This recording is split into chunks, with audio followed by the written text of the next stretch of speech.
அன்னவயல் புதுவை ஆண்டாள் அலங்கருக்கு பண்ணும் திருப்பாவை பல்வதியும் இன்னிசையால் பாடி கொடுத்தாலே நல் பாமாலை பூமாலை சூடி கொடுத்தாலே சொல்லு. சூடி கொடுத்த சுடற்கொடியே துல்வாவாய் பாடி அருளவல்ல பல்கையால் நாடினீர் வேங்கடவர்க்கென்ன விதியிந்தா இம்மாற்றம் நாம் கடவா வண்ணமே நல்கு. பாண்டியன் கொண்டாட பட்டபிரான் வந்தான் என்று ஈண்டிய சங்கப்படுத்துவத வேண்டி வேதங்கள் ஓதி விருந்து கிடியறுத்தான் பாதங்கள் யாமுடையான் பெற்று. திருவாடிபுரத்தில் ஜெகத்துதித்தாள் வாழியே திருப்பாவை 30 செப்பினாள் வாழியே பெரியாழ்வார் பெற்றெடுத்த பெண்பிள்ளை வாழியே பெரும்புதூர் மாமுனிக்கு பின்னனால் வாழியே 143 உரைத்தாள் வாழியே உயரரங்க கண்ணி உகந்தளித்தாள் வாழியே மறுவாடும் திருவள்ளி வளநாடு வாழியே மண்புதுவி மலர்கொதை மலர்பாதங்கள் வாழியே. அடியார்கள் வாழ்க அரங்க நகர் வாழ்க சடகோபன் தன் தமிழ் நூல் வாழ்க கடல் சூழ்ந்த மண்ணுலகம் வாழ்க மணவாள மாமுனியே இன்னும் ஒரு நூற்றாண்டிலும். ஆண்டாள் எம்பெருமானார் ஜீர் திருவடிகளே சரணம்.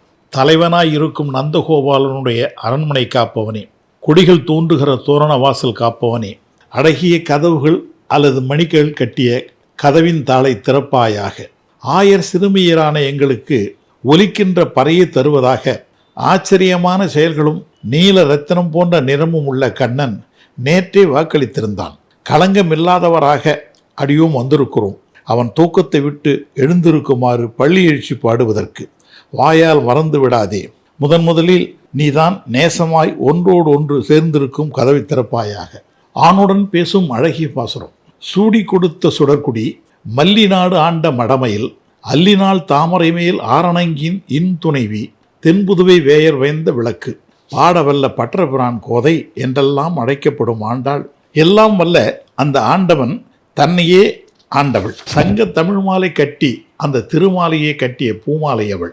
வேதம் அனைத்திற்கும் வித்தான விழுப்பொருளை திருப்பாவை என்னும் திருப்பெயரில் வரிச்சித்தரமாய் எழுதி வண்ணம் தீட்டி பார்த்த நங்கையர் திலகம் அவள். ஜீவாத்மாவாக பூமியில் பிறப்பெடுத்து பரமாத்மாவை அடைய முடியும் என்பதற்கு சிறந்த முன்னுதாரணம் ஆண்டாள்தான்.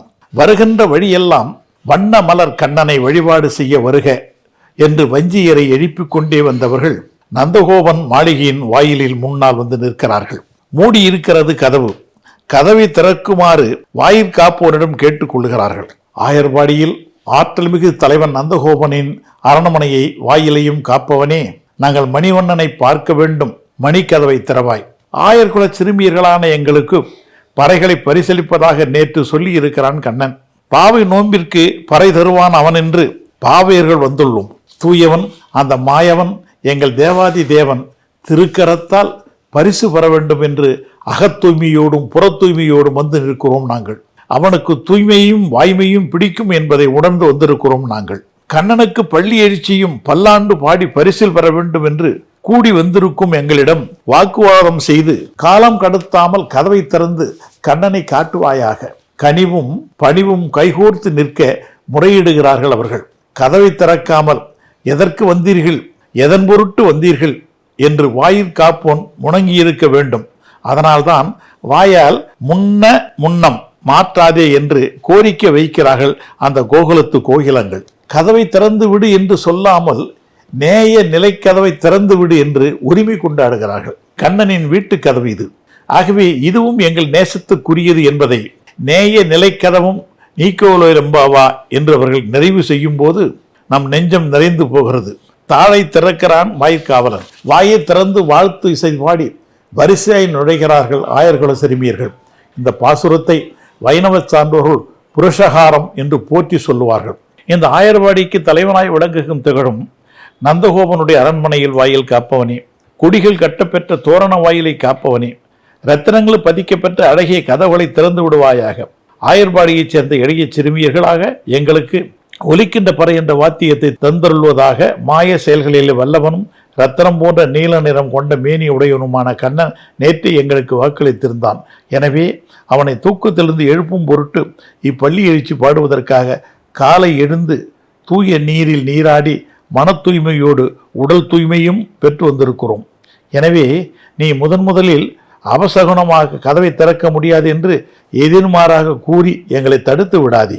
தாயைப் போல பரிவு காட்டுபவனே, இந்த இரு கதவுகளும் எப்படி ஒன்றை ஒன்று நேசித்திருப்பது போல பொருந்தி இருக்கிறது பார்.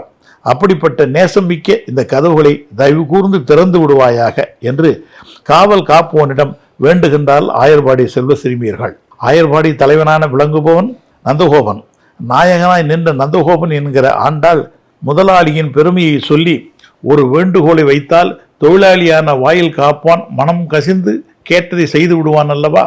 எனவே முதலில் திருமாளிகையின் வாயில் காப்போனையும் பின்னர் தோரணம் கட்டப்பெற்ற குடிகள் நிறைந்து விளங்குகிற வாயில் காப்போனையும் நோக்கி அந்த கதவையும் திறக்க சொல்லி வேண்டுகின்றனர் ஆயர்பாடி சிறுமியர்கள். அந்த மாளிகையின் கதவுகள் அழகிய ரத்தனங்கள் பதிக்கப்பட்டன என்பதை மணிக்கதவும் என்று சொல்லால் குறிக்கப்படுகிறது. நாங்கள் எங்கள் விருப்பத்திற்காக வரவில்லை. நேற்று நாங்கள் கண்ணனிடம் அளவலாவி கொண்டிருந்த போது அவன்தான் எங்களை இங்கே வர சொன்னான். நாங்கள் அவனை துயிலுணர்த்துவதற்காக இந்த வைகரை பொழிதில் வந்திருக்கிறோம். காலை எழுந்து நீராடி தூய்மையோடு வந்திருக்கிறோம். அவனுக்கு திருப்பலியிற்சி பாட அவனை துயிலுணர்த்த வேண்டும். எனவே இந்த கதவை திறந்து விடு. ஆனால் முதலில் விடிகாலை வேளையில் மாட்டேன் என்று மட்டும் அவசரமாக சொல்லிவிடாதே. அவன் எங்களுக்கு நோன்பு நொறுப்பதற்கு தேவையான எல்லாவற்றையும் ஒலி எழுப்புகிற பறை முதலான வாத்தியங்களையும் தருவதாக வாக்கு கொடுத்திருக்கிறான். நேய நிலைக்கதவும் என்ற ஒரு அருமையான சொல்லாட்சி கோயில்களில், அரண்மனைகளிலேயும் பொதுவாக நம் வீடுகளிலேயும் கதவு ஒரே கதவாக இருக்காது. இரு கதவுகள் இணைந்தே இருக்கும். அவற்றுள் அப்படி நேயம் கொஞ்சம் கூட இடைவெளி இல்லாமல் இரண்டு கதவுகளும் ஒன்றுடன் ஒன்று பொருந்தி இருக்கும். எனவேதான் அவை நேய நிலைக்கதவும் என்று சொல்கிறார்.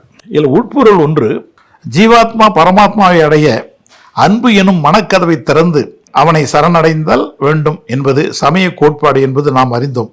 அதுவே பாசுரத்தின் பேசப்படுகிறது என கொள்ள வேண்டும். கோயில் என்பது திருமாளிகை, அரண்மனையும் வாயில் என்பது அடுத்த மதில் சுவரில் அமைந்துள்ள கதவு என்பதையும் குறிக்க இது முதல் 7 பாடல் ஆயர் சிறுமியர் கண்ணனை எழுப்பதை காட்டும் பாடல்களும், ஒரு சில உரைநூல் இந்த 10 பாசுரங்களும் 10 ஆழ்வார்களை துயில் எழுப்பியதற்காக பாடப்பட்ட பாடல்கள் என்றும் 10 இந்திரியங்களை எழுப்புவதற்காக பாடப்பட்ட பாடல்கள் என்றும் பொருள் கூறுகின்றனர். இந்த பாடலை அவற்றையெல்லாம் தாண்டி 11வது இந்திரியமான மனதை துயிலெழுப்புவதாக கொள்ளலாம் என்பது சிந்திக்கத்தக்கது. நாளைக்கு சந்திப்போம். நன்றி, வணக்கம்.